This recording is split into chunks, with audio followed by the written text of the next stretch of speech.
Now more on that Fox News investigation that I mentioned at the top of this newscast. It reveals one of the most wanted terrorists in the world dined inside the Pentagon just months after the attacks of 9/11.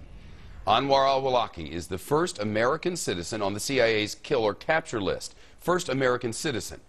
And feds have linked him to everyone from the Fort Hood shooter to the underwear bomber to the attacks of 9/11. Catherine Herridge is in Washington. We understand that the FBI had vital information about Anwar al-Awlaki before he was invited to the Pentagon, right?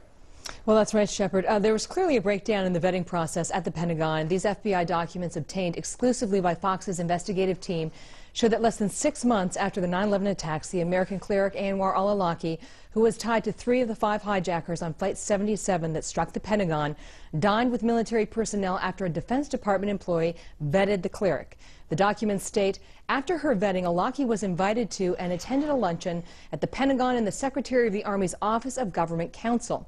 At that period of time, the Secretary of the Army was eager to have a presentation from a moderate Muslim. And as for the timing, we know that luncheon that was part of the DoD Muslim outreach after 9/11 happened before March of 2002 because that's when Awlaki left the U.S. for Yemen, Shep. What about response from the Defense Department? Have they said anything?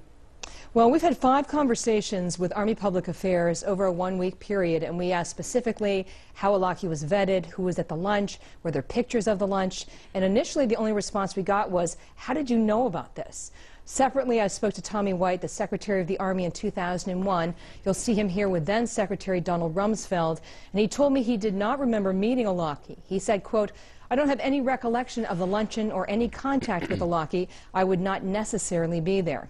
And after our report hit the web this morning, we got another call from Army Public Affairs, and a spokesman insisted that the Awlaki lunch was not an Army event, but it came under the Office of the Secretary of Defense, and he said that was different, and they will be following up with more information, and we'll bring that, of course, to you when we eventually get it, Shep. Great, good stuff, Catherine. Thank you.